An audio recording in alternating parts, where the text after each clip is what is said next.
جوانی میں صدقہ خیرات کرنا مشکل، کیونکہ جوانی میں انسان کیا کرتا ہے، روکتا ہے کہ ابھی میں پیسے بناؤں گا۔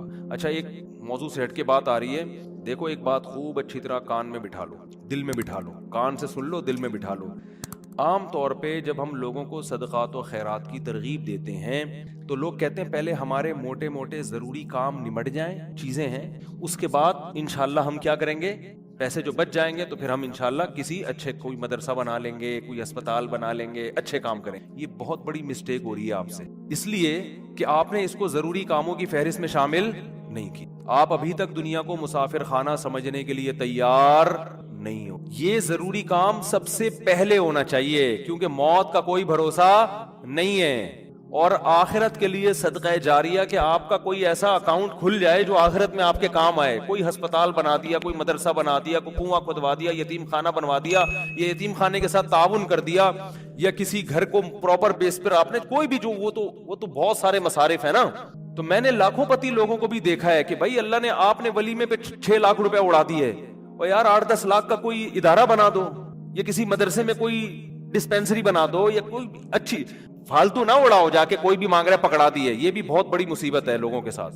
اب جیسے وہ عرب کا جو شیخ ہے نا، جو اس بھکاری اس کے ماں باپ کو دعائیں دے رہا تھا اور یہ پیسے دے رہا تھا، تو میں اس عرب کے پاس ہوتا، میں کہتا آپ صدقہ کریں مگر ایسے ہی نہیں کسی کو پکڑانا شروع کر دیں، کیونکہ اس سے جو مستحق ہوتے ہیں ان کا حق مارا جاتا ہے۔ آپ یہ دیکھیں کہ یہ واقعی مستحق بھی ہے یا نہیں ہے، ورنہ وہ کوئی بھی دعائیں دے کے پیسے نکالنا شروع کرے گا، نکال، ٹھیک ہے اس کا جذبہ اچھا تھا، اللہ کرے اس کے ماں باپ کی مغفرت ہو گئی ہو، لیکن اصول جو شریعت نے بتایا ہے کہ پیسہ اللہ کی بہت بڑی نعمت ہے اور نعمت کو ضائع کرنے کی اجازت نہیں ہے۔ بہت سوچ سمجھ کے آپ نے خرچ کرنا ہے کہ مخلوق کو فائدہ زیادہ سے زیادہ، کم سے کم انویسٹمنٹ میں زیادہ سے زیادہ فائدہ کیسے ہو سکتا ہے، پھر اس میں زیادہ انویسٹمنٹ کرو۔ جیسے دنیا کے بزنس کا اصول ہے نا کہ انویسٹمنٹ کوشش ہو کم سے کم اور پروفٹ زیادہ سے زیادہ۔ ایسا تھوڑی کوئی بھی کاروبار کے لیے 1 کروڑ مانگ رہا ہے، آپ نے کہا پکڑا دیا، چل دیکھا جائے گا کتنا پروفٹ آ رہا ہے۔ تو بھائی جو دنیا کی تجارت کا اصول ہے وہی اصول آخرت کا۔ تو آخرت کا اصول یہ ہے کہ جو 2 چیزیں اس میں فوکس کرنی ہے، انسانیت کی خدمت زیادہ سے زیادہ کس کام میں۔ بعض کام ایسے انسانیت کی خدمت بہت ہے مگر ان کے اثرات زیادہ عرصے نہیں رہتے، پھر بھی یہ کام کرنا ہے، کیونکہ اس میں خدمت کیا ہے، جیسے بھوکے کو کھانا کھلانا۔ اب ایک آدمی کے پاس کھانے کے پیسے نہیں، علاج کے پیسے نہیں، وہ تو مر جائے گا بیچارہ، بھوک کی تکلیف کون برداشت کر سکتا ہے۔ تو بھوکے کو کھانا کھلانا یہ بظاہر صدقہ جاریہ تو نہیں ہے، کیونکہ یہ زیادہ ٹائم تک چلے گا نہیں نا، کھانا کھا لیا پیٹ بھر گیا بس ختم، لیکن یہ خدمت بہت بڑی ہے تو اس کو بھی فوکس کرنا ہے۔ اور بعض چیزیں ایسی ہوتی ہیں کہ جس میں فوری طور پر خدمت تو بہت نہیں ہو رہی ہوتی لیکن اس کا اثر آپ کے مرنے کے بعد بھی قائم، جیسے کنواں بنا دیا آپ نے۔ اب کنواں ایسی چیز ہے جب تک کنواں رہے گا لوگ پانی پیئیں گے، آپ کو ثواب ملتا رہے گا۔ درخت لگا دیا مر گئے تو درخت سے کوئی بہت زیادہ، ایک درخت سے کیا فائدہ ہوگا بھائی، آپ نے ایک نیم کا درخت لگا دیا تو کوئی بہت تو نہیں نا، کوئی لوگ اس کو کھائیں گے تھوڑی، نہیں بھی لگاتے تو کیا ہو جاتا۔ تو اس میں انسانیت کا فوری طور پہ کوئی بہت زیادہ فائدہ نہیں ہو رہا ایک درخت سے، لیکن اس کے اثرات بہت دیر تک قائم رہیں گے۔ یعنی آپ مر بھی گئے تو درخت کے نیچے کوئی بھی چھاؤں لے گا، درخت آکسیجن سے فائدہ پہنچائے گا، چرند پرند اس سے کھائیں گے۔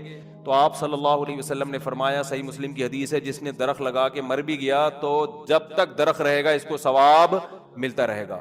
تو اس میں فائدہ تو کم ہے لیکن دیر پا ہے، مرنے کے بعد بھی یہ عمل چلتا رہے گا۔ تو ان 2 قسم کی چیزوں کو فوکس کرنا ہے، اور کچھ چیزیں ایسی ہیں جس میں جسمانی فائدے کے ساتھ دینی فائدہ، جیسے دینی مدارس کو سپورٹ کرنے کا فائدہ کیا ہوتا ہے، غریب طلبہ کو کھانا بھی ملتا ہے، علم بھی ملتا ہے، وہ عالم بن کے دنیا میں کام کرتے ہیں۔ تو صدقہ جاریہ بھی مرنے کے بعد وہ علماء جو کام کریں گے پھر آگے ان سے جو ہدایت پھیلے گی، پھر وہ لوگ آگے جو تبلیغ کریں گے، تو جب تک اسلام باقی رہے گا آپ کو ثواب ملتا رہے گا۔ لیکن اب یہ بھی نہیں کہ کسی بھی مدرسے میں اٹھا کے دے دو، سوچ سمجھ کے کون کام کر رہے ہیں، کون ویژنری لوگ ہیں، کون بہت، اس میں پھینکنا نہیں ہے میرے بھائی، جیسے دنیا کی تجارت میں پیسہ پھینکا نہیں جاتا، بہت سوچ سمجھ کے۔ کوئی بھی آپ کے پاس آئے بولے 1 لاکھ روپے دو، میں پیسے کما کے آپ کو ہر مہینے 6,000 روپے دیا کروں گا، آپ پکڑا دو گے؟ ہیں انکوائری کرو گے بھائی 1 لاکھ کہاں، کون سا کاروبار آ گیا جس میں 1 لاکھ پہ آپ مجھے 10,000 دو؟ وہ بتائے گا یہ ہے، اچھا مجھے دکان دکھاؤ، پھر جب آپ کو دکان دکھائے گا تو آپ کہو گے جب 1 لاکھ پہ آپ 6,000 کما سکتے تو اپنے ہی لگا لو۔ ہیں کیا خیال ہے بھائی؟ میرے والد صاحب نے کہا تھا جو بھی آئے نا پیسے مانگنے اور کہے کہ اس انویسٹمنٹ میں اتنا پروفٹ ہے، اتنا پروفٹ ہے، آدھا تمہیں دوں گا آدھا خود رکھوں گا، تو اس سے پہلے پوچھو کہ تمہارے پاس کتنے پیسے ہیں، وہ بتائے اتنے، تو پھر پورے اپنے کیوں نہیں لگا لیتے، میں پورا پروفٹ خود رکھوں، کیا خیال ہے؟ ہاں وہ غریب آدمی ہو تو ایک الگ بات ہے، اور اللہ کا شکر ہے مجھے اس کا فائدہ ہوا، ایک دفعہ ہوا، دوسری دفعہ والد صاحب کی نصیحت پہ عمل نہیں کیا تو سارے پیسے ہی الحمدللہ سارے ہی ڈوب گئے تھے، ایک دفعہ فائدہ بھی ہوا۔ ایک صاحب جو ایک بڑے پوش ایریا میں رہتے تھے، میں چونکہ اس ایریا کا نام لوں گا تو کہیں ایسا نہ وہ سمجھ جائیں، لیکن قصہ پرانا ہو گیا وہ نہیں سمجھ، پھر بھی احتیاط یہی ہے کہ نام نہ لیا جائے، مالدار علاقے کے تھے، مجھے کہنے لگے کہ میں یہ کاروبار کرنا چاہتا ہوں۔ اچھا اس ایسے ایریا میں رہتے تھے کہ مجھے پتا تھا اتنے پیسے تو ان کے پاس ہوں گے ورنہ اس ایریا میں رہ نہیں سکتا آدمی۔ اب ایک آدمی ڈیفینس، ایک مثال دے رہا ہوں ڈیفینس کی، ڈیفینس میں رہتا ہو اور کہ میری تنخواہ 10,000 روپے، تو آپ کہو گے بھائی 10,000 والا ڈیفینس میں نہ کرائے پہ رہ سکتا ہے اور اپنا گھر ہو تو سوال ہی پیدا نہیں ہوتا، کروڑوں کا تو نے گھر کیسے خرید لیا، 3 کروڑ کا ہے بھائی، ہو سکتا ہے 4 کروڑ۔ اسٹیٹ ایجنٹ والے مجھے پھر فون کریں گے آپ نے ڈیفینس کی ویلیو کیا کر دی ہے، بیان میں گرا دی ہے۔ تو میں مثال دے رہا ہوں، یا اب ہر بیان کو نا لوگ بڑے سینسٹیو بن کے لے رہے ہوتے ہیں کہ آپ نے ڈیفینس میں 3 کروڑ بول دی ہے تو ویلیو، تو اب کیونکہ شہرت ہو گئی ہے نا تو ہر چیز کو بہت زیادہ لوگ سیریس ہو رہے ہیں۔ 25 کروڑ، ٹھیک ہے نا، 25 کروڑ، اب اس سے پھر لوگ پریشان ہوں گے، یار ہم لے رہے تھے آپ نے قیمت بڑھا دی۔ تو بھائی یہ محض ایک مثال ہے، مجھے نہیں پتا ڈیفینس میں قیمتیں کیا چل رہی ہیں، تو کچھ بھی لگا لو قیمت۔ تو آپ نے کیا کیا، بات کیا چل رہی تھی، ہاں بندہ میرے پاس آیا، رہتا پوش ایریا میں، مالدار علاقے میں، مجھے کہنے لگا آپ مجھے پیسے دو، میں یہ چیز خرید کے بیچوں گا، آدھا پروفٹ آپ کا آدھا میرا۔ تو مجھے ابا کی بات یاد آ گئی، میں نے کہا جو اتنے انویسٹمنٹ آپ مجھ سے کروا رہے ہو، یہ چیز آپ خود پورے پیسوں کی، پورا پروفٹ آپ کا، مجھے آدھا کیوں دے رہے ہو؟ انویسٹمنٹ جو مجھ سے کروا رہا ہے اور آدھا پروفٹ دے رہا ہے، اس کا مطلب وہ رسک لینے کے لیے تیار نہیں ہے، بولے ڈوبیں تو اس کے ڈوبیں، اس کا مطلب آپ کو خود پتا ہے کہ یقینی پروفٹ نہیں ہے۔ سمجھتے ہو کہ نہیں سمجھتے؟ تو کسی کو پیسے دینے سے پہلے جیسے انکوائری کرتے ہو نا، صدقہ خیرات سے پہلے بھی ایسے انکوائری کیا کرو، کیونکہ آپ کے پاس لامحدود رقم نہیں ہے۔ غیر مستحق کو دینے کا سب سے بڑا نقصان یہ کہ مستحق لوگ رہ جاتے ہیں۔ لوگ کہتے ہیں کسی غیر مستحق کو چلا گیا تو کیا ہے، او بھائی پھر اتنے پھر مستحقین رہ جائیں گے اس سے، اور ثواب کمانا ہے نا تو ثواب تو جب ہی ملے گا جب آپ کا پیسہ صحیح جگہ پہ جائے گا۔ جو غیر مستحق ہو اس کو ہدیہ دے دیا کرو بھائی دوستی یاری میں، کہ چل یار گفٹ ہے، بات آ رہی ہے سمجھ میں؟ تو یہ میں اہم پوائنٹ کی بات بتا رہا ہوں کہ 2 جگہ خرچ کرنا ہے، ضرورت اور دوسرا جس کا اثر دیر پاؤ۔ تو صدقہ جاریہ بھی اچھی چیز ہے، اور انسانیت کی ضرورت پوری کرنا۔ آپ کہہ سکتے ہیں یار ایک بھوکے کو کھانا کھلا دیا، پیٹ بھر گیا تو وہ تو بس ایک ثواب مقصود مل گیا تو اب تو ختم نا، صدقہ جاریہ تو قیامت تک رہتا ہے۔ یہ اس لیے بتا رہا ہوں کہ ہم بعض دفعہ لوگوں کو بتاتے ہیں کہ یار یہ دیکھو یہ غریب ہے، اس کو بیوہ ہے، اس کے گھر میں راشن ڈال دو، کہہ رہے ہیں نہیں ہم تو صدقہ جاریہ چاہتے ہیں۔ تو یاد رکھو صدقہ جاریہ کے اپنے فضائل ہیں کہ وہ چلتا رہے گا آپ کا، لیکن بھوکے کو کھانا کھلانے کے، اس کی ضرورت پوری کرنے کے اپنے، وہ ثواب تھوڑا ہے لیکن وزنی بہت ہے۔ وزنی کیسے؟ حدیث میں آتا ہے قیامت کے دن اللہ اعلان کریں گے، جب میدان حشر ہوگا نا، بہت سختی کا دن ہوگا، تو اللہ اعلان کریں گے کہاں ہیں وہ لوگ کہ جب میں بھوکا تھا تو انہوں نے مجھے کھانا کھلایا، میں پیاسا تھا تو انہوں نے مجھے پانی پلایا، آج ان بھوکوں کو میں کھلاؤں گا کیونکہ انہوں نے مجھے کھلایا تھا۔ جیسے ہوتا ہے نا، آپ کو بھوک لگ رہی تھی، کسی نے آپ کا اکرام کیا، تو اب آپ کو کہیں وہ بھوکا نظر آئے تو آپ سب سے پہلے اس کو کھلاؤ گے نا، یار میں ٹی وی میں آ رہا ہوں کیا ہے، تھک گئے ہیں تو بیان ختم کر دیتا ہوں، بس ویسے ہی بھی ختم ہونے والا ہے۔ دیکھو غیرت مند انسان کیا کرتا ہے، آپ بھوکے تھے، اور آسان مثال، آپ کی گاڑی میں پیٹرول ختم ہو گیا، آپ نے پیٹرول پمپ والے سے کہا یار تھوڑا سا ڈال دو، پیسے بعد میں دے، اس نے کہا چل یار میں اپنے پیسوں سے لوں، جاؤ یار۔ ایک دن کیا ہوا، اتفاق سے آپ پیٹرول پمپ کے مالک بن گئے، وہ آیا گاڑی لے کے، پیٹرول نہیں ہے، لائن لگی ہوئی ہے، بہت سے غریب آ گئے بغیر پیٹرول کے نا، ٹھیک ہے نا، اب آپ کے پاس محدود پیٹرول ہے تو آپ کس کی گاڑی میں ڈالو گے؟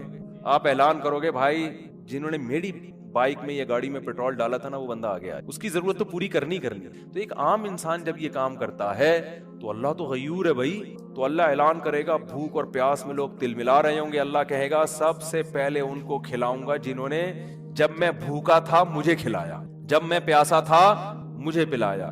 تو لوگ کہیں گے اللہ تو کہاں بھوکا ہو سکتا ہے؟ تو اللہ کہیں گے میری مخلوق میں فلاں شخص بھوکا تھا، تو اس کا بھوکا رہنا ایسا ہی ہے جیسے میں، کیونکہ حدیث میں آتا ہے الخلق عیال اللہ، جیسے گھر کا کوئی سربراہ ہوتا ہے نا، تو بچے بھوکے ہوں گے تو تکلیف کس کو ہوتی ہے؟ باپ کو ہوتی ہے کہ نہیں ہوتی ہے؟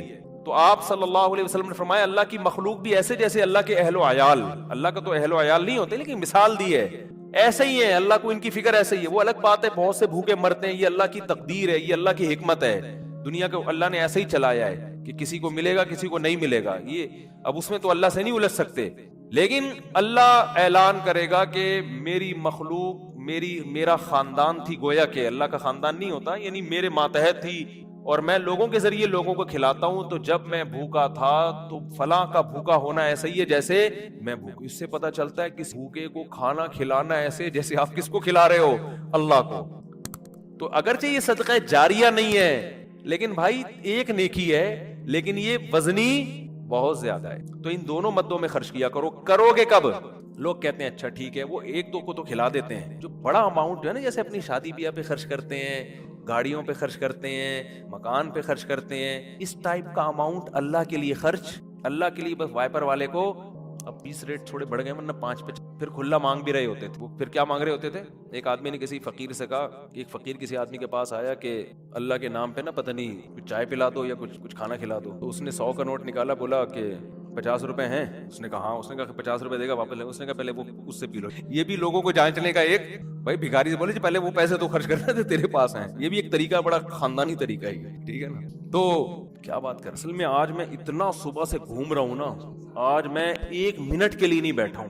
صبح سے یہ کام وہ کام، ادھر ملاقات، ادھر جاؤ، فلاں ملتان سے آئے، فلاں خانے وال سے آئے، فلاں جماعت آئی ہوئی ہے، فلاں یہ ہو رہا ہے. کھوبڑی سارا دن گھوم گھوم کے نا جب بیان میں بیٹھتا ہوں تو وہ اتنے مختلف قسم کے سگنل آ رہے ہوتے ہیں کہ اس کو گچی سے پکڑنا کیا ہوتا ہے، بہت مشکل ہوتا ہے کہ یار پوائنٹ سے ہٹے نہیں. تو ہاں میں یہ عرض کر رہا تھا، جلدی سے بات سمیٹ کے ختم کرتا ہوں، کہ لوگ یہ کہتے ہیں کہ پہلے موٹے موٹے کاموں سے فارغ ہو جائیں، یہ بھی، اس کے بعد جب بچا کے بڑھاپے میں بالکل اینڈ میں جا کے اتنے پیسے کسی مدرسے کو دے. نبی صلی اللہ علیہ وسلم نے فرمایا انسان ساری زندگی، حدیث کا مفہوم ہے، مال جمع کر کے رکھتا ہے اور کہتا ہے کل خرچ کروں گا، کل خرچ کروں گا، کل خرچ کروں گا. پھر جب بڑھاپا آتا ہے، کیا یہ فلاں کے لیے اور یہ فلاں کے لیے. فرمایا وقت کان علی فلان، اب تو وارثوں کا حق اس پہ ہو گیا. اب تو وارث کہیں گے ابا ہمیں محروم کرنے کے لیے اپنی تو ساری عیاشی ابا نے کر لی. اب جب ابا کا انا للہ ہونے والا ہے، دنیا سے جانے والے ہیں، اب بچوں کو نظریں ہوتی ہیں دو دکانیں ابا کی میرے حصے میں آئیں گی. چلو ابا سے ایسی لالچ تو نہیں کرنی چاہیے، لیکن بہرحال پتہ ہے کہ یار چلو ابا نے بنائی، اب ہمارے کام آئیں گی.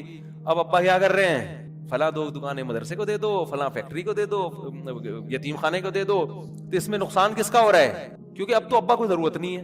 تو نہ کرنے سے یہ بھی پھر بھی بہتر ہے 1/3 کے اندر کہ بچوں کو نقصان نہ ہو. اگر بچوں کو نقصان ہو رہا ہے پھر تو یہ بالکل صحیح نہیں ہے. حدیث میں آتا ہے کہ آخر عمر میں نا اس طرح سے صدقہ کر دینا کہ بچے دوسروں کے محتاج بن جائیں. آپ صلی اللہ علیہ وسلم نے اس کی اجازت نہیں دی ہے. لیکن اگر بچوں کے لیے اتنا چھوڑ کے جا رہے ہو آخر عمر میں کہ وہ اپنے پاؤں پہ اچھی طرح کھائیں گے پیئیں گے، تو پھر 1/3 آپ صدقہ بھی کر سکتے ہیں، جائز ہے اور اس کا بھی ثواب ملے گا.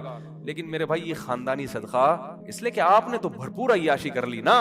آپ کی تو 4 شادیاں معذرت کے ساتھ ہو گئیں، ایک جس کی ہو گئی ان کی بات کر رہا ہوں، اور آپ کی تو جناب یہ بھی ہو گیا وہ بھی ہو گیا، سارے کام ولیموں پہ بھی اڑا دیا اور انویسٹمنٹ بھی دبا کے کر لی، کاروبار بھی ہو گیا، سب کچھ مزے تو اڑا لیے نا آپ نے. تو یہ نبی کی نظر میں افضل صدقہ نہیں ہے. افضل صدقہ یہ ہے، آپ صلی اللہ علیہ وسلم سے صحابی نے پوچھا یا رسول اللہ سب سے بہترین صدقہ کون سا ہے؟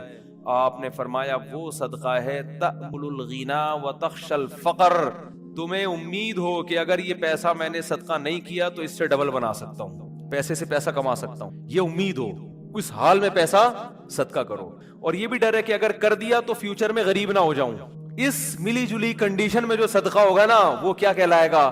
خاندانی صدقہ. سمجھ میں نہیں آ رہی بات؟ تو اس لیے صدقات و خیرات میں یہ نہیں کہہ رہا، یہ تو حدیث میں بھی منع ہے کہ اتنا کر دینا کہ کل لوگوں کے محتاج بن جائیں، یہ تو جائز ہی نہیں ہے نا، کہ اپنے ضروری جو بیوی بچوں کے ہیں وہ تو بہرحال، لیکن صرف اتنا کر لیں کہ آپ جب یہ کہتے ہیں نا کہ میرے یہ چند ضروری کام ہو جائیں تو پھر میں یہ کروں گا، یہ الفاظ غلط ہیں. آپ یہ کہیں کہ میرے چند ضروری کاموں میں ایک اہم ترین کام یہ بھی ہے، تو یہ والا کام بھی ان ضروری کاموں کی طرح ترجیحی بنیادوں پہ کرنا ہے، اور یہ چند ضروری کام جن میں یہ بھی ہو جائیں تو پھر میں کیا ہو جاؤں گا؟ فری، پھر میری مرضی میں جہاں چاہے صدقہ کروں. بہت مشکل ہے بات سمجھ. تو بڑی انویسٹمنٹ جیسے بزنس پہ کرتے ہیں، بڑی انویسٹمنٹ جیسے شادی پہ کرتے ہیں، بڑی انویسٹمنٹ جیسے اپنے بچوں کی ایجوکیشن پہ کرتے ہیں، ایسے ہی ایک آدھ بڑی انویسٹمنٹ آخرت کے لیے بھی کرنی چاہیے. سمجھا پا رہا ہوں اپنی بات؟ لیکن وہ خاندانی انویسٹمنٹ ہو، مرے تو پتہ چلے کہ یار ایک ہسپتال ہے چل رہا ہے بھائی غریبوں کی. سمجھتے ہو گے نہیں سمجھتے ہو؟ دیکھو گورے بھی بڑی بڑی انویسٹمنٹ کرتے ہیں لیکن ان کا کوئی بچوں کا ان پہ ٹینشن نہیں ہوتی نا، نہ بیوہ کا خیال ہے ان کو، نہ بچوں کا خیال ہے. آپ کے لیے صدقہ کرو گے ثواب ملے گا، کیونکہ آپ تو پوری فوج چھوڑ کے جا رہے ہو. اگر میرے بیان سنتے ہو، کیا خیال ہے؟ پوری فوج ہے آپ کی، تو دونوں. اور پھر عجیب بات ہے, آپ نے اس نیت سے نہیں کرنا کہ ریٹرن ملے گا, اسی نیت سے کرنا ہے کہ میں نے جو خرچ کیا وہ گیا, ختم, بس دنیا میں نیکی کر دریا میں ڈال. لیکن ویسے میں ایک جنرل نالج کے لیے بتا رہا ہوں کہ اللہ ڈبل کر کے دیتا ہے واپس, بلکہ اور بڑھاتا ہے, پھر دیتے جاؤ گے بڑھاتا جائے گا, دیتے جاؤ گے. حدیث میں آتا ہے ما نقصت صدقۃ من مال, صدقے سے مال میں کبھی بھی کمی نہیں ہوتی نہیں ہے. لیکن آپ نے یہ نیت نہیں کرنی, آپ نے یہ نیت کرنی ہے کہ میں دے رہا ہوں اور مجھے نقصان نہیں ہوگا اس کا, میرا کاروبار بھی کم ہو جائے گا اور میرے گھر میں بھی تھوڑا خرچہ کیا ہو جائے گا. یعنی میری اپنی بیوی بچوں سے تو خرچہ مت روکو, ان کو نہ بھیڑ چڑھاؤ اپنے توکل, ٹھیک ہے نا. اپنا, میری گاڑی تھوڑی سی سستی ہو جائے گی, یہ ہو جائے گا وہ ہو جائے گا, اپنے اوپر تو رکھ کے سب کچھ کرو. یہ نیت یہی کرو کہ یار کمی ہو جائے گا. لیکن ویسے میں جنرل نالج کے لیے بتا رہا ہوں کم ہوتا نہیں, کیونکہ اگر آپ نے نیت یہ کر لی نا کہ بڑھ جائے گا, پھر نہیں بڑھے گا, پھر نہیں بڑھے گا. اور اس میں بات جا کے کمپلیٹ ہو جائے, لیکن اس میں آپ نے یہ دیکھنا ہے آپ میں توکل کتنا ہے. صحیح ہے نا, کل آزمائش آئی تو ایسا نا یار مجھ سے آپ کا بیان ہی گلے پڑ گیا یار, تو کوئی بات نہیں, پہلے یہ والے بھی کر لو پھر کر لو, تو خاندانی نہ ہو, غیر خاندانی صدقہ بھی ہو تو چلو صدقہ تو ہو گیا نا. تو خاندانی صدقے کے لیے تھوڑی سی کھوپڑی بھی خاندانی ہونی چاہیے, تو یہ ظرف بھی ہونا چاہیے اسی حساب سے, تو اپنی حیثیت دیکھ کے. لیکن میرا مقصد صرف یہ ہے کہ یار کچھ تو انویسٹمنٹ آخرت کے لیے بھی جوانی میں, جب آپ کو ضرورت ہے, بڑھاپے کے لیے نہ رکھو. بڑھاپے میں اللہ اور توفیق دے دے گا. اور صدقہ ایسی چیز ہے جس کو ایک دفعہ عادت پڑتی ہے نا, پھر ہاتھ رکتا نہیں ہے اس کا.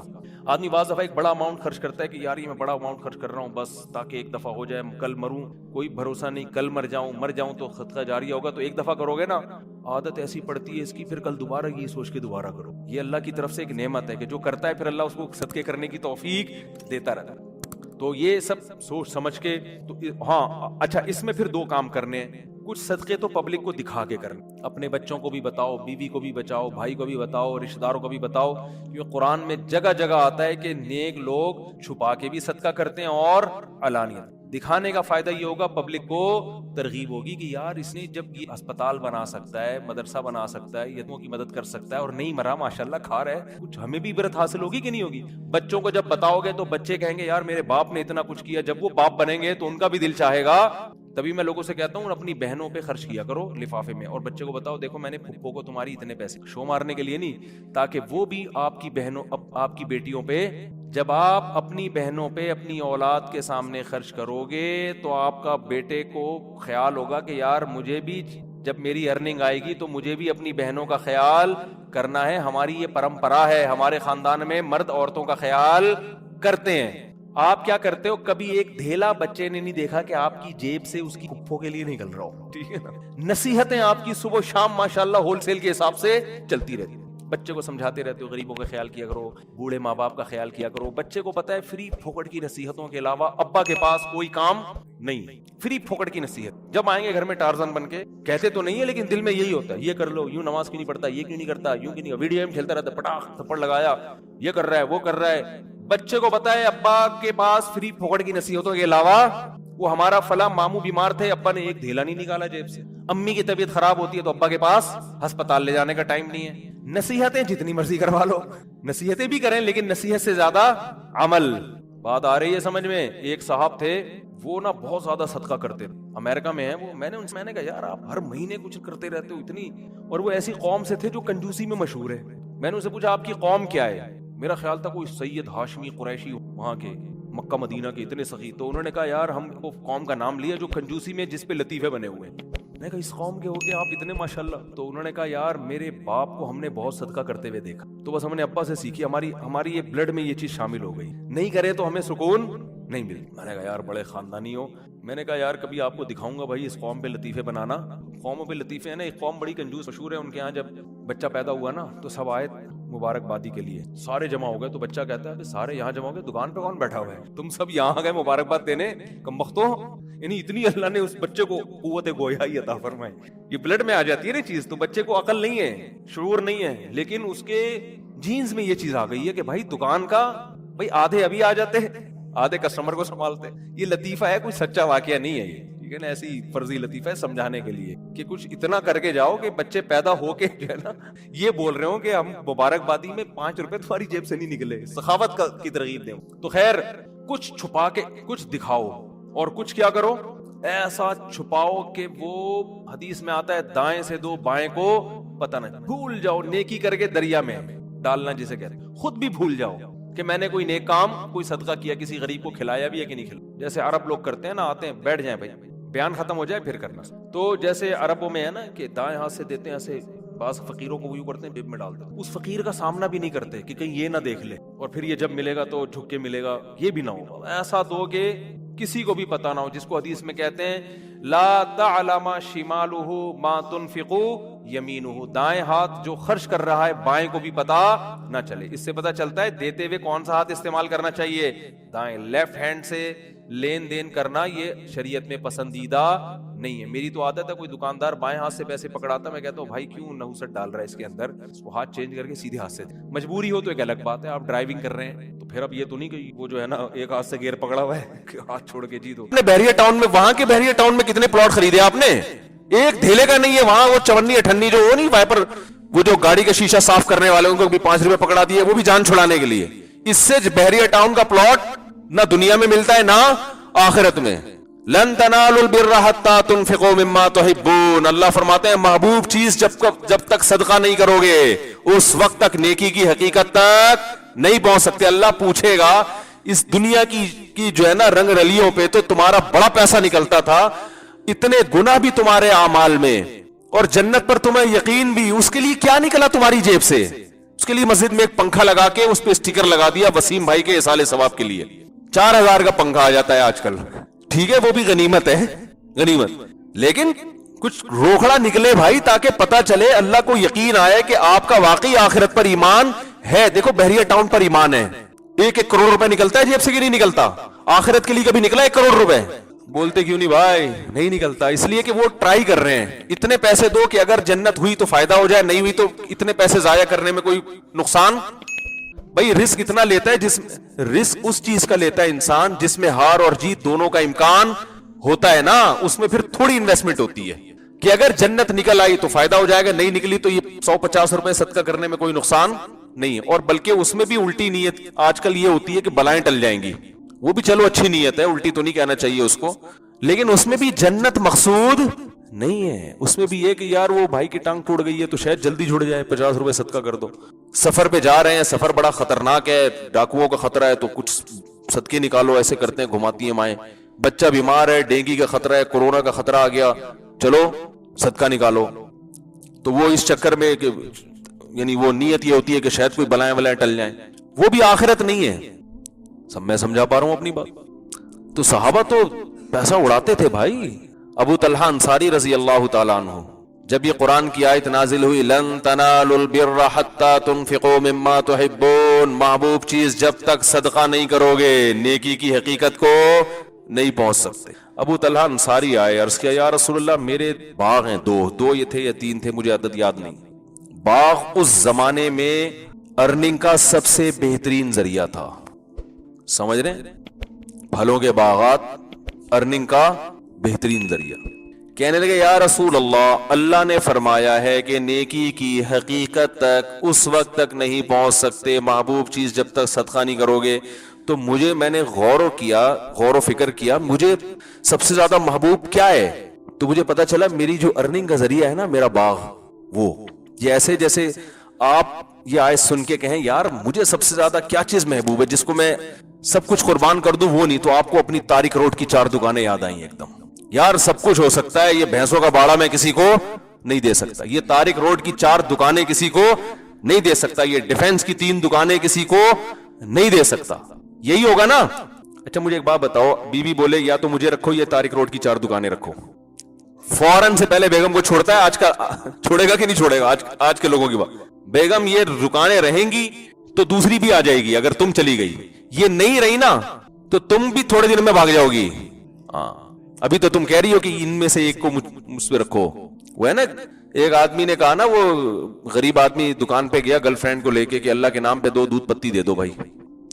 تو اس نے کہا بھائی کمبخت گرل فرینڈ اتنا غریب ہے تو گرل فرینڈ رکھی کیوں ہے؟ تو کہہ رہے رکھنے کے بعد غریب ہوا ہوں، جب رکھی تھی اس وقت نہیں تھا. تو گرل فرینڈ اتنا تھوڑی کھاتی ہے جتنا بیوی کھا جاتی ہے. بیوی تو جائیدادیں کھا جاتی ہے ماشاءاللہ، اور کھانا چاہیے، اس کا حق ہے. تو آپ کس کو ترجیح دو گے بھائی؟ بولو گے دکانیں.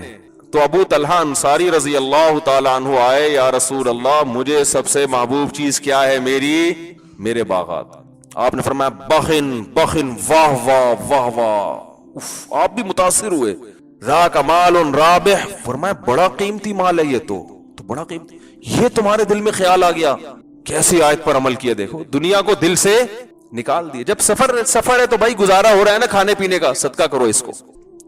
آپ صلی اللہ علیہ وسلم سے پوچھا کس کو دوں. نبی صلی اللہ علیہ وسلم بھی ہر ایک سے صدقہ قبول اتنی بڑی تعداد میں نہیں کرتے تھے. جس کو دیکھتے تھے ایمان مضبوط ہے نا، یہ گزارا چلا لیں گے. کل فاقہ آیا تو اللہ سے شکایت نہیں کریں گے اللہ میں نے تو سب کچھ صدقہ کر دیا، اب کھانے کو روٹی ہے نہیں، تو نے تو رزق کا وعدہ کیا ہے، تو ایک کے بدلے 10 دیتا ہے. پتا تھا سروائیو کر لیں گے. کل بھوک آئی، فاقہ آیا، اللہ سے شکایتیں نہیں کریں گے. کیونکہ بعض صحابہ آتے تھے کہ سارا مال لے لے، آپ نے منع کیا نا نا نا سب نہیں. ہم لوگ آتے نا تو شاید 50-60 روپے سے زیادہ ہم سے وصول نہ کیے جاتے اس دور میں. ایسی حالت ہماری، تبھی اللہ نے سکون چھین لیا ہے نا. کنجوسی، بخل، پیسہ، دولت، ترجیحات، یعنی انسان کی جو پہچان ہے نا وہ صرف نوٹوں سے ہے. پیسے ہیں تو جی السلام علیکم. غریب آدمی کو تو ولیمے پہ نہیں لوگ بلاتے آج کل، اس کے ساتھ سیلفی لینے میں شرماتے ہیں. تو نبی نے فرمایا تو بڑا قیمتی مال ہے. اس حدیث کا ایک ایک جز بڑا سبق آموز ہے. فرمایا میں صدقہ کرنا چاہتا ہوں، آپ بتائیں. آپ نے فرمایا اپنے چچا زاد بھائیوں کو دے دو. نہیں آئی بات. جو جاہل پیر ہوتے ہیں نا آج کل، وہ کہتے ہیں لاؤ، ایسا ہی کریں گے نا. بڑے بڑے پیر آپ نے دیکھے ہوں گے، ان کے گھروں کے باہر ماشاءاللہ موٹے موٹے دمبے بکرے صدقے کے. کسی صحابی کے گھر کے باہر صدقے کے بکرے دیکھے آپ نے؟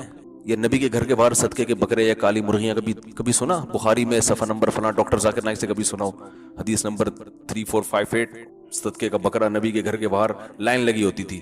ہے بھائی، صحابہ لاتے تھے صدقے کے بکرے نا، ہدیہ دیتے تھے نبی کو، گفٹ. وہ گفٹ تو کچھ بھی ہو سکتا ہے.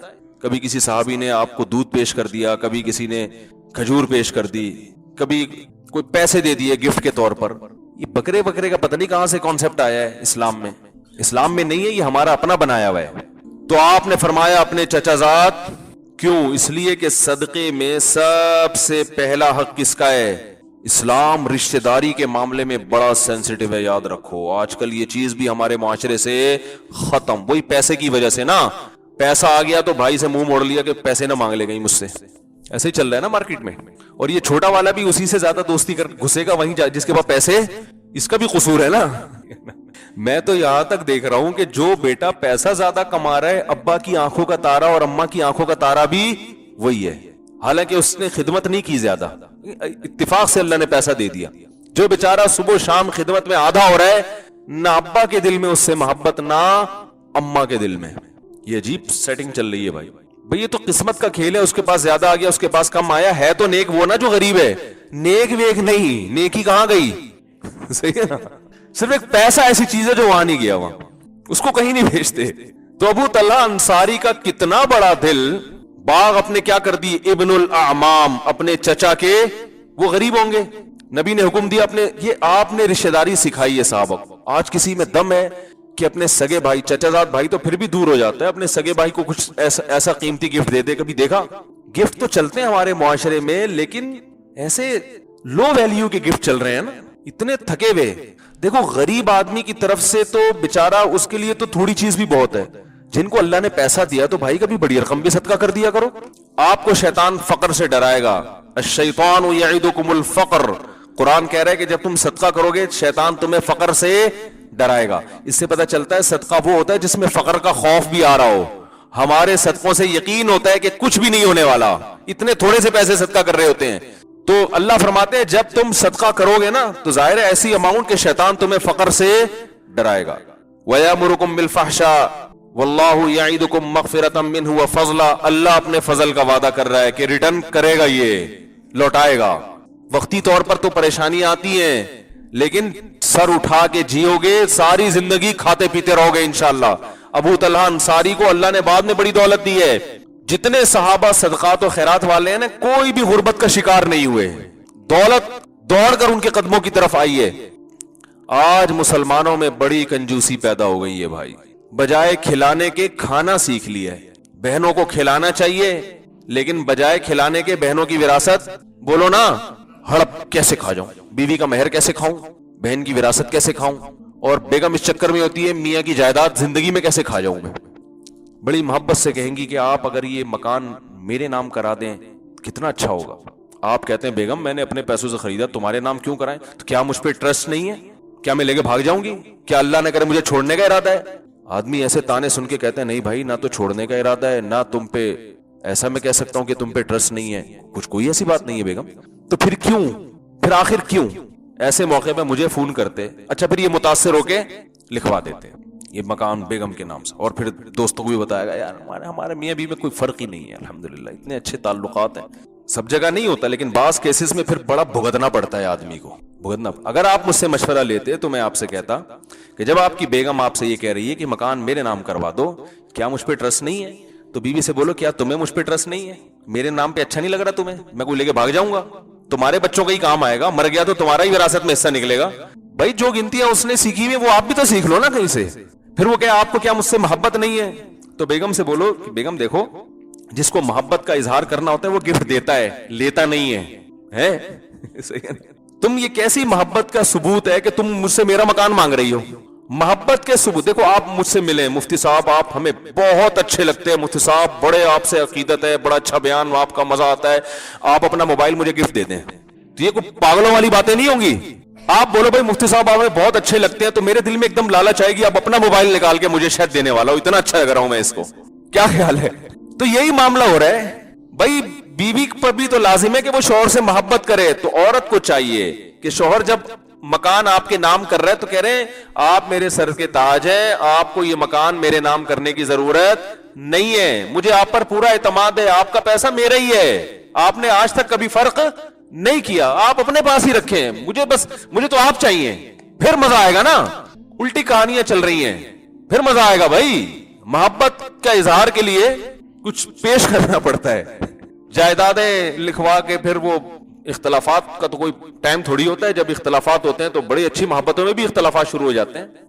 بیٹے کے نام جائیداد کر دی زندگی میں ہی, میں منع کرتا ہوں کیوں کر رہے ہو بھائی, تمہارا پیسہ ہے اپنے پاس رکھو. انت و مالک علی ابی کا حدیث میں آتا ہے, اولاد کو نبی نے کہا کہ تو بھی, تیرا مال بھی تیرے باپ کا ہے, باپ کو نہیں کہا کہ تمہارا مال تمہارے اولاد کا ہے, وہ تو مرنے کے بعد ہے, کیونکہ اب باپ رہا ہی نہیں ہے تو ظاہر ہے باپ کی جگہ جو اس کے جانشین ہے. زندگی میں تو سب باپ کا ہے, اولاد کیسے حق جتاتی ہے ہمارا؟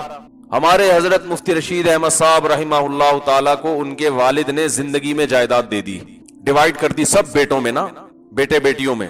تو جب ڈیوائیڈ کر دی, ہینڈ اوور بھی کر دیا, قبضہ بھی دے دیا, تو ہمارے حضرت کے جو والد تھے انہوں نے 80 سال میں پھر ایک اور شادی کی, 80 سال کی عمر میں, اور اللہ نے ان کو اولاد بھی دی. یہ اتنے بزرگ لوگ ہیں, یہ شادیوں سے باز نہیں آتے, یہ ذہن میں رکھیں.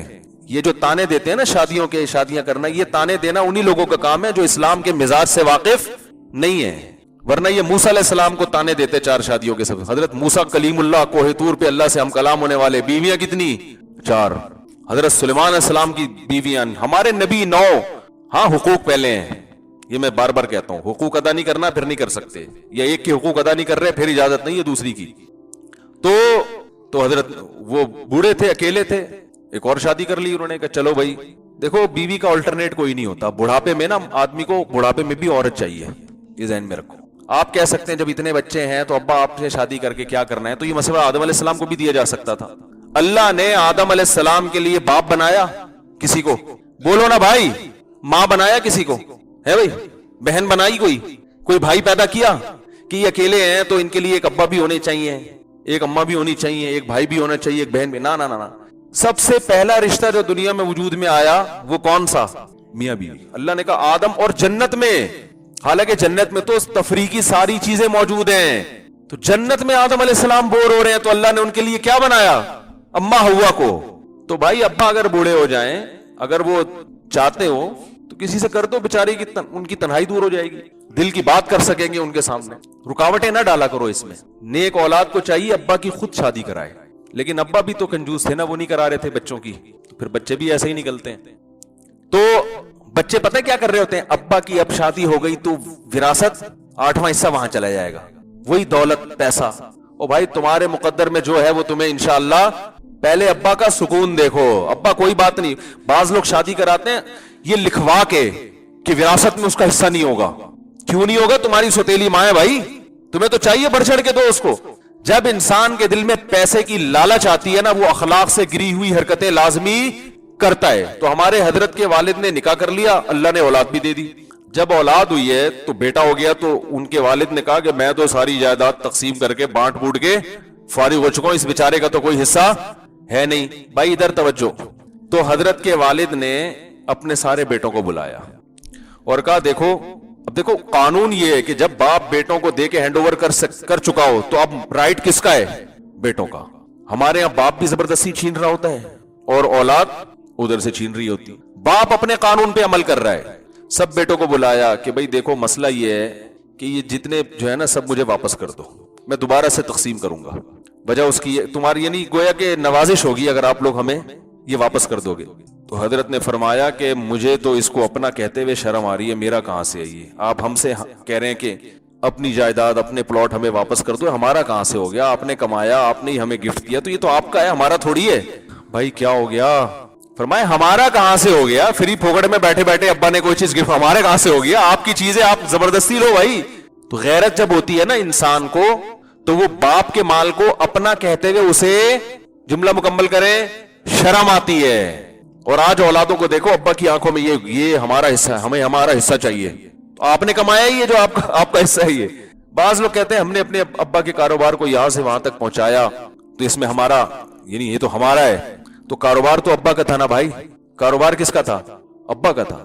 ابا کا نہ ہوتا پھر پہنچا دیتے, پھر دیکھتے کیا. ایک صاحب کا میرے پاس فون آیا کہ مجھے کاروبار کے لیے پیسے چاہیے, تو اگر میں لوگوں سے کہتا ہوں کہ 8-10 لاکھ مجھے دیں تو ان کمبختوں کو بھی فری پھوکڑ میں اس کا حصہ دینا پڑے گا نا. سمجھ رہے؟ ان کے الفاظ یہ تھے کہ پھر وہ گھر بیٹھ کے کھائیں گے, یعنی محنت میری ہوگی, ان کو جو 20%, 25%, 70% وہ تو گھر بیٹھے کھائیں گے, محنت میں کروں گا. تو اس لیے میں لوگوں سے نہیں, میں چاہتا ہوں بینک سے سودی قرضہ لے لوں. تو کیا شریعت میں گنجائش ہے؟ سمجھ رہے ہیں بات کو؟ میں نے کہا بھائی جان آپ جو محنت کر کے کمائیں گے نا وہ پیسہ کس کا ہوگا؟ وہ فری پھوکٹ میں نہیں, وہ 10 لاکھ روپے انویسٹ کر کے کما رہے ہیں. سمجھ رہے ہیں کہ نہیں سمجھ رہے؟ اب دیکھو پیسے جیب میں نہیں ہے, صرف محنت ہے. تو صرف محنت سے ملتا ہے کچھ؟ تو جس نے پیسہ دیا تو اس کا بھی تو حق ہے نا کہ پرسنٹیج کے حساب سے اس کو بھی پروفٹ دیں. تو جو مزدور آدمی ہے جس کے پاس پیسہ نہیں ہے وہ انویسٹر کو دیتے ہوئے اس کو یہ لگ رہا ہوتا ہے یہ فری میں کھا رہا ہے. تو اگر آپ سمجھ رہے ہو کہ آپ محنت سے کھا رہے ہو تو پھر آپ پیسوں کے بغیر محنت کر لو. وہی مثال آ گئی نا, وہ ایک آدمی نے بائک خریدی تو ہر تھوڑے دن میں کوئی بندہ آتا کہتا ہے اپنی بائک دے دیں پیٹرول میں ڈال دوں گا, بائک دے دیں پیٹرول میں ڈال دوں گا. وہ بیچارہ دینا پڑتا اس کو جب پیٹرول بھی ڈال رہا ہے. ایک دن اس کو غصہ آیا تو ایک آدمی نے کہا اپنی بائک دے دیں پیٹرول ڈال دوں گا. تو ڈبہ لے کر آیا, بولے اس میں پیٹرول ڈال کے چلا لو بھائی. بائک صرف پیٹرول کی ضرورت نہیں ہوتی, اور بھی چیزیں گھستی ہیں اس کی. تو ابا کے کاروبار کو اگر آپ نے ترقی دی ہے تو وہ ابا کا پہلے سے تھا, تب آپ نے ترقی دی ہے. تو ابا کا ہے وہ اصل, آپ کو ترقی کا ثواب ضرور ملے گا انشاءاللہ. تو آپ یہ نہ سمجھ کے بیٹھ جائیں کہ میں نے, لوگ تانے دے رہے ہوتے ہیں ابا آپ کا تو پکوڑے کی دکان تھی, ہم نے تو اس کو پورا امپورٹ کرنے شروع کر دیے پکوڑے ہم نے. تو ویسے کرنا شروع کرو نا ابا کے بغیر.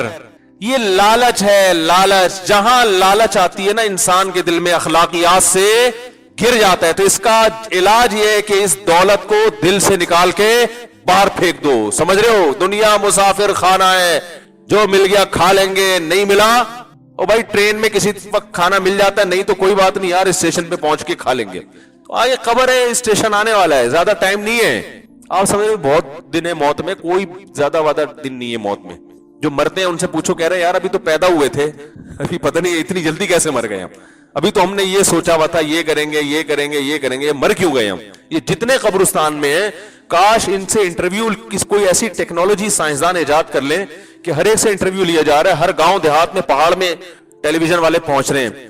کسی طرح قبروں کے اندر کنیکشن بحال ہو جائے اور مردوں سے انٹرویو لیا جائے کہ آپ نے جو ذاتی مکان بنایا, ساری زندگی پیٹ کاٹ کاٹ کے آپ نے اتنا بڑا بنگلہ کھڑا کیا, تو کیسا رہا. وہ کہے گا یار مجھے پتا ہوتا یہ اتنے دیواریں اور سریے چھوڑ کے ادھر آ کے تھوڑے دن میں لیٹنا ہے تو تھوڑا اچھا کھا پی کے مر جاتا, وہ زیادہ اچھا تھا. اس کو تھوڑی پتا ہوتا ہے کہ میں جو اتنا کچھ کر رہا ہوں تو میں نے ابھی موت میرے سر پہ کھڑی ہوئی. تو وہ جلدی سے بات مکمل کر دوں کہ وہ جو پیسے زیادہ آئے نا, اگر کبھی گھر ہم خرید لیں تو سمجھ لینا مفتی صاحب کا وہ پیسہ, یا تو پیسہ بہت آگے کسی نے فری پھوکٹ میں گھر پکڑا دیا ہے. فری پھوکٹ میں, سمجھ رہے ہو, فری پھوکٹ میں چانس ہے نہیں اس کا. ایک مثال دے رہا ہوں, ہو تو سکتا ہے نا, فری پھوکٹ میں پکڑا دی ہے. سمجھ آ رہی ہے بات؟ تو اور اس میں بھی میری رائے یہ ہے کہ اگر آپ کے وہ اللہ نے بہت زیادہ پیسہ دے بھی دیا ہے تو بجائے گھر کے پلاٹ لے لو اولاد کے لیے. پلاٹوں کی قیمتیں تیزی سے چڑھتی ہیں, گھروں کی قیمتیں تیزی سے تو اولاد کو زیادہ فائدہ گھر میں نہیں ہے، کس میں ہے؟ یہ مشورہ ہے، کوئی شرعی حکم نہیں ہے، گھر بھی بنا سکتے ہیں، پلاٹ میں زیادہ فائدہ ہے، رہو کرائے پر۔ پھر یہ ہوگا کہ یہ تو مالک مکان کا ہے، ہمارا نہیں ہے، تو یہی تو انجوائے کرو، ہے اس کا، انجوائے کون کر رہا ہے؟ تم کر رہے ہو، اور کیا، یہ تو انجوائے کرنے کی چیز ہے۔ لوگ کہتے ہیں مالک مکان نکال دیتے ہیں، تو نکال لے گا، دوسری گلی میں چلے جاؤ، اس گلی کو دیکھ لیا اچھی طرح سے، یہاں سے لے کے یہاں تک، اوپر سے نیچے، نیچے تک دیکھ لیا، اب اس گلی کو انجوائے کرو، کیونکہ ایک دن فرشتہ پورے محلے سے نکال کے قبر میں لے جائے گا، تو یہاں سے نکل کے وہاں چلے گئے تو کیا ہو گیا بھائی؟ خام خا کی ٹینشنیں پالی ہوئی ہیں بلا وجہ کی۔ وہ جو مالک مکان تو پانی نہیں آتا، تو یہ تو پانی تو ذاتی گھروں میں بھی نہیں آ رہا، جس محلے میں پانی ہوگا وہاں کرائے کے گھر میں بھی آئے گا، ذاتی گھر میں بھی آئے گا۔ جس محلے میں پانی نہیں ہے تو وہ مالک مکان بادلوں سے تھوڑی لے کر آئے گا تمہارے لیے۔ مالک مکان ٹینشن دیتے ہیں، یہ لوگوں کی مالک مکان ٹینشن بہت دیتا ہے۔ اللہ کی قسم، کرایہ دار جتنا مالک مکان کو ٹینشن دیتے ہیں نا، اتنا مالک مکان کرایہ داروں کو ٹینشن نہیں دے رہا ہوتا۔ لوگ یہ کہتے ہیں رشتے نہیں آتے بیٹیوں کے، لوگ سب سے پہلے پوچھتے ہیں ذاتی گھر ہے تو رشتہ بھیجیں گے۔ ایک صاحب نے مجھے کہا یار بیٹیوں کے رشتے نہیں آتے ذاتی گھر نہ ہو۔ میں نے کہا جن کے ذاتی ہیں ان کے نہیں آتے، جو خود کرائے پہ رہ رہے ہیں ان کے آ جائیں گے۔ تو آپ نے یہ کیوں فرض کر لیا ہے کہ اسی کو دینا ہے جو ذاتی گھر ہو جس کا؟ بھائی جب لائف مسافر خانہ ہے، صحیح ہے نا، جو مسافر خانہ ہے تو مسافروں کو دو نا۔ ارے کیا ہو گیا؟ جب آپ گاڑی میں سفر کر رہے ہو تو جو آپ کے ساتھ سفر میں بیٹھے ہوئے ہیں ان سے دوستی لگا لی تو کیا ہو گیا؟ ضروری تو نہیں جو اسٹیشن پہ دکان کھول کے بیٹھا اسی سے دوستی لگانی ہے۔ تو مسافروں کے ساتھ رہو، تو بیٹیاں بھی مسافروں کو دو۔ حضرت علی کے پاس تو کچھ بھی نہیں تھا، انتہائی غربت، ایک اونٹ تھا۔ حضرت علی کا یہ خیال تھا میری ایک سواری ہے، نبی کی بیٹی سے میری شادی ہو رہی ہے، ولیمہ ٹائٹ ہوگا، اس اونٹ کو ذبح کروں گا میں۔ وہ بھی صرف ولیمے کے تھا اور باقی کچھ بھی نہیں تھا۔ یہ جو نبی نے حضرت فاطمہ کو کچھ جہیز دیا نا، ایک پیالہ اور یہ سب، اس لیے کہ حضرت علی کے پاس ایک پیالے کے پیسے بھی نہیں تھے۔ حضرت علی نے سوچا نبی کی بیٹی سے نکاح ہو رہا ہے، ولیمہ تو ہو نا۔ حضرت حمزہ نے وہ اونٹ ذبح کر کے دوستوں کو کھلا دیا۔ عرب میں سخاوت تھی نا، تو وہاں کچھ ان کی خاندان کی خواتین تھیں، انہوں نے حضرت حمزہ کو تانا دیا کہ اتنا بڑا اونٹ آپ کے سامنے کھڑا ہوا ہے اور آپ کی سخاوت کو گویا چیلنج ہے۔ یہ عرب تھے بڑے سخی۔ حضرت حمزہ یہ بھول گئے کہ یہ میرا نہیں ہے، یہ کس کا ہے؟ یہ تو حضرت علی کا ہے۔ انہوں نے کہا بھائی یہ وہ عرب تھے، سخاوت تھے نا ان لوگوں میں، کوئی سخاوت کا تانا دے جوش میں، ہمارے ہاں تو تانے دے دے کے مار دو، کمبخت کی جیب سے پیسے نہیں نکلیں گے۔ کہے گا یہی تو ہے، وہ عرب تھے نا عرب۔ انہوں نے شاعری کی، عورتوں نے تانے دیے کہ اے حمزہ یہ اونٹ کھڑا ہوا ہے، اور انہوں نے کہا اٹھے اس کی۔ حضرت علی فرماتے ہیں میں جب آیا تو میں اپنے آنسوؤں پہ قابو نہیں رکھ سکا، تو وہ چلی گئی ان کے حضرت علی کے گھر میں۔ جب گئی ہیں تو نبی سے عرض کیا یا رسول اللہ خادم چاہیے، گھر میں کام بہت ہے۔ تو نہ آپ کے پاس خادم کے پیسے تھے، نہ حضرت علی کے پاس پیسے تھے۔ تو آپ نے کیا فرمایا؟ بھائی میں تمہیں ایک تسبیح بتاتا ہوں، وہ خادم سے بڑھ کر ہے۔ ہر نماز کے بعد 33 دفعہ سبحان اللہ، 33 دفعہ الحمدللہ، 34 دفعہ اللہ کو پڑھ لیا کرو، تبھی اس کو تسبیحات فاطمیہ کہا جاتا ہے۔ کہا جاتا ہے کہ نہیں کہا جاتا؟ تسبیحات فاطمی حضرت فاطمہ کو بتایا۔ تو کیا وہ لوگ کامیاب زندگی نہیں گزاری انہوں نے، یا اسی حسد پہنچ سکتے جب تک محبوب چیز اللہ کی راہ میں صدقہ نہ کرو۔ آج صدقے خیرات تو ہم کرتے ہیں، اتنا کرتے ہیں کہ دل میں تکلیف نہ ہو، تو کبھی کبھار ایسا صدقہ کر دینا چاہیے تھوڑے سے آرے نیکی کی حقیقت، تو تب پتہ چلے گا کہ تم اللہ پر ایمان رکھتے۔ کبھی کبھار، میں نہیں کہہ رہا ہمیشہ کرتے رہیں، سے ہارٹ اٹیک سے مر ہی نہ جائیں۔ اللہ اپنی محبت کے دعوے کو دلیل کے بغیر قبول، دلیل کے بغیر تو آرے تھوڑا سا گھسائی ہونی چاہیے۔ ہمارے حضرت ایک شعر پڑھا کرتے تھے، آئینہ بنتا ہے رگڑے لاکھ جب کھاتا ہے دل، کچھ نہ پوچھو دل بڑی مشکل سے بن پاتا ہے۔ دل پہ جب رگڑے لگتے ہیں نا قربانی کی، تو پھر دل میں اللہ کی محبت انوار پیدا، ہمت کر کے نا رقم بھی۔ صحابہ تو بہت آگے جا چکے۔ ابو طلحہ انصاری رضی اللہ تعالی عنہ نبی کی عرض کیا یا رسول اللہ نے کہا ہے کہ محبوب چیز صدقہ کرو گے تو پھر فائدہ ہے، پھر نیکی ہے۔ مجھے سب سے زیادہ محبوب میرے باغ ہے، وہ پراپرٹی۔ باغ اس زمانے میں ایسا جیسے بحریہ ٹاؤن میں بنگلہ، آپ نے ساری زندگی محنت کر کے کما۔ تو یا رسول اللہ میں چاہتا ہوں اپنا باغ، اللہ دنیا مسافر خانہ ہے نا، بخن بخن واہ واہ ذاک مال رابح، تو بڑا قیمتی مال ہے، اتنا بڑا باغ، پراپرٹی، پھلدار باغ، وہ صدقہ کر رہے ہو۔ اس کی ویلیو بنگلے سے زیادہ تھی، کیونکہ وہ سورس آف انکم تھا۔ سمجھتے ہو گے نہیں سمجھتے؟ میں نہیں کہہ رہا کہ آپ ایسا کریں، کیونکہ اگر کل آزمائش آئی تو پھر مجھے بھی برا بلا کہو گے اور اللہ میاں کو بھی کہنا شروع۔ تو اس لیے علماء کہتے ہیں اتنے تقوی کرو جتنا ایفورڈ کر سکتے۔ یہ تو ترغیب کے لیے، تقوی تو 100% اختیار کرنا ہے، یہ تو تقوی سے اوپر کی چیز ہے نا۔ تو ترغیب کے لیے تو ہے نا کہ صحابہ تو کہاں پہنچ گئے، تو ہم کچھ تو کریں نا۔ کبھی زندگی میں کوئی پلاٹ ہم نے اللہ کے لیے ہبہ کیا، ہم نے کبھی زندگی میں ہم نے کوئی بڑا اماؤنٹ نکالا؟ اچھا ہم تو بڑا اماؤنٹ نکالیں تو بھی دل پہ آرے نہ چلیں, یہ اماؤنٹ تو ہم شادی بیاہ کے موقع پہ اڑاتے رہے. دیکھا ہوگا آپ نے, ولیموں پہ اڑا دیا, شادی بیاہ پہ اڑا دیا, ذرا سی تقریبات پر اتنا پیسہ اڑا دیا. یار کم از کم اتنا پیسہ کبھی اللہ کو خوش کرنے کے لیے بھی اڑایا کرو نا. ہاں اڑانا کہاں ہے یہ بڑا مسئلہ ہے. لوگ بعض دفعہ بڑا اماؤنٹ خرچ کرتے ہیں غلط جگہ. جب آپ خرچ کرو, ہم نے علماء سے سنا ہے صدقہ خیرات بھی بہت, اللہ کی نعمت کو ضائع مت کرو, مستحق سے مستحق کو تلاش کرو. اگر دینی مدرسے میں دینا ہے تو دیکھو کہ دینی مدرسے کا محتمم 2 نمبر تو نہیں ہے. ایسا تو نہیں کہ یہ مدرسے کی 4 دیواری کے نام پہ نوٹ چھاپنے کی مشین لگائی ہوئی ہے ایسی, کیونکہ میں نے دیکھا ہے کوئی بھی داڑھی ٹوپی ویسٹ کوٹ میں آئے گا, 4 یتیم بچے اس نے جمع کر لیے, آ کے دکھائے گا تو لوگ چیک کاٹ کے دیے 1 کروڑ. دھندا بنایا ہوا ہے لوگوں نے بھائی یہ کمانے کا. داڑھی بس ٹوپی ہو اور تھوڑا سا چہرے پہ نور وور اور کریم وریم لگا دیا آپ نے, سیٹ صاحب کے پاس گئے, ہمارا مدرسہ ہے. میں بہت لوگوں کو جانتا ہوں. ایک آدمی سعودی عرب میں, قطر میں, عرب لوگ سخی بہت ہوتے ہیں, وہاں جا کے کروڑوں روپے جمع کیے اس کمبخت نے, کروڑوں روپے. یہاں سے تصویریں بھیجتا تھا, بچے صحیح بخاری پڑھ رہے ہیں, مدرسہ ہے میرا, کچھ بھی نہیں تھا. اور اگر ہو بھی تو بھائی انویسٹمنٹ ہے, کچھ کھاؤ کچھ لگاؤ. تو اس لیے دینی مدرسہ کرنا تو دینی مدارس کو دینا ہے, کیونکہ دینی مدارس کو نہیں دیں گے تو پھر دین کی تبلیغ کا کام رک جائے گا, علماء پیدا ہونا بند. کہ یہ سرکاری حکومت تعاون نہیں کرتی ہے, اور اچھا ہے نہ کرے. حکومت نے تعاون کیا نا تو یہ مدرسوں کو اپنی تحویل میں لے گی, پھر سارے سرکاری مولوی پیدا ہوں گے, سرکاری مولوی پیدا ہوں گے. کیونکہ گورنمنٹ نے جو کام اپنے ہاتھ میں لیا نا, اب دیکھو سعودی عرب میں کتنے بڑے بڑے پرہیزگار علماء ہیں, لیکن یونیورسٹیاں وہاں گورنمنٹ کے کنٹرول, تو پالیسیاں کس کی چلیں گی؟ گورنمنٹ کی. وہ بیچارے کچھ بول ہی نہیں سکتے, جو بس ہے بس ٹھک وہ چلے گا. Order is order. تراوی 8 ہیں 10 ہیں. وہ میں بھی تراوی 2 دن پڑھی نا, انہوں نے 10 کر دی, میں نے کہا شکر ہے 10 باقی ہیں. اگر یہ بھی آرڈر آ جائے ختم تو کیا ہو جائے, وہ بھی ختم ہو جائے. وہ ایک لفظ دنیا میں سب جگہ ایسا ہی ہے, سب جگہ ایسا ہی. تو ہمیں یہاں آزادی ہے, کم از کم ہم کھل کے بات کر سکتے ہیں. اس آزادی کے کچھ سائیڈ افیکٹ بھی ہیں, کیونکہ کھل کے صحیح بات ہو سکتی ہے تو غلط باتیں بھی کھل کے بہت ہو رہی. لیکن یہ دینی مدارس چلتے ہیں لوگوں کے تعاون کی, مدرسے ہوں ان کے ساتھ تعاون کرنا چاہیے. لیکن ایسا ہی نہیں کہ جو اٹھایا منہ آ رہا ہے اٹھا کے دے. تو ٹرسٹوں میں بھی ایسا ہی, بہت سارے ٹرسٹ کھانے پینے کے دھندے بنے ہوئے, دکھایا جا رہا ہے, کچھ کروڑوں کی جائیدادیں بنائی جا رہی ہیں. بس لوگ دیکھتے ہیں ٹرسٹ ہے تو پکڑاتے چلے جاؤ. تھوڑا سا خدا کا خوف کرو, آپ اپنے پیسوں کو اس طرح سے ضائع کرو. جب آپ تجارت میں پیسہ لگاتے ہو, آپ 100 دفعہ تحقیق کرتے ہو, اچھی سی اچھی جگہ پہ لگے پیسہ. صدقہ کرنے میں بھی کیا کرنا چاہیے بھائی, تھا ضائع, کیونکہ اس کے نقصان زیادہ ہوتے ہیں, آپ غلط لوگ. تو اللہ کہتے ہیں محبوب چیز تھا. تو حضرت ابو طلحہ نے کہا یا رسول اللہ میرا باغ اللہ کی. تو آپ صلی اللہ علیہ وسلم فرمایا واہ واہ کیا خوبصورت بہترین مال. پھر آپ نے فرمایا یہ سارا پیسہ یعنی باغ جو ہے اپنے چچا زاد بھائیوں, یہ ہے اسلام کی خوبی. اسلام رشتہ داری جوڑنے کو نہیں ویلیو دیتا ہے. میں کیوں بار 4 شادیاں بچے پیدا, چیخ کیوں رہا ہوں میں پاگل تھوڑی ہوں. آپ کو کیا میں پاگل نظر آتا ہوں؟ میرا دماغ خراب ہے. آپ کے بچے پیدا ہونے سے مجھے کیا فائدہ ہوگا؟ وہ جب تک بڑے ہوں گے ہم تو مر چکے ہوں گے. آپ کہہ سکتے ہیں نا فائدہ یہ ہوگا کہ بڑے ہو کر میرا شکریہ ادا کریں. مفتی صاحب آپ کا بہت شکریہ, آپ کے بیانات سن کے ہمارے ماں باپ نے نسل روکی نہیں, اور اتفاق سے ہم بھی اسی سلسلے میں پیدا ہو گئے. وہ تو جب تک بڑے ہوں گے ان میں سمجھ آئے گی ہم شاید مر چکے ہوں, اور شکریہ ادا کر کے بھی مجھے کیا ملے گا. تو اسی وجہ سے میں چیختا ہوں کہ اسلام خاندانی نظام چاہتا ہے. اسلام انڈیویجولی لائف کا قائل بولو نہیں ہے, اکیلا نہیں ہے انسان. ماں ہے, باپ ہے, دادا ہیں, دادی ہیں, نانا ہے, نانی ہے, بیوی ہے. 4 نہیں کرو, 1 ہی کر لو ٹائم پہ, لیکن نسل مت روکو. پھر بیٹے ہوں, بیٹیاں ہوں, پوتے ہوں, نواسے ہوں, بہویں ہوں, داماد ہوں. یہ ہے انسان کی نیچرل لائف, اور اسی میں انسان کا سکون ہے. اور اس میں توکل کس پہ کرنا ہے؟ اللہ پہ. خرچے پورے کرے گا اللہ.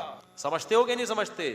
لوگ کہتے ہیں گراؤنڈ ریئلٹی کو بھی تو دیکھو, زمینی حقیقت کو بھی تو دیکھو, مہنگائی دیکھو اور بچے پیدا کرتے چلے جائیں. گراؤنڈ ریئلٹی دیکھو, لیکن اس آنکھ سے دیکھو جو چشمہ اللہ نے آپ کو لگا کے دیا ہے. سیکولر اور لبرل لوگوں کی آنکھ سے دیکھو گے تو گمراہ ہو جاؤ گے.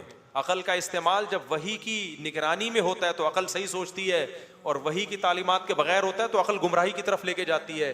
انہی عقل پرستوں نے تو ہومو سیکسولیٹی کو لیگل کر دیا نا. تو یہ وہ عقل ہے جو خدا کی تعلیمات سے بغاوت کر کے استعمال ہو رہی. تو گراؤنڈ ریئلٹی ایک طرف یہ کہتی ہے نا مہنگائی, غربت. گراؤنڈ ریئلٹی یہ کہتی ہے کہ بچے جب پیدا ہوتے ہیں تو ماں کی چھاتیوں میں فوراً دودھ آ جاتا ہے. اس کا مطلب جس نے پیدا کیا وہ غافل نہیں ہے, تو وہ دوسرے میں بھی دے گا.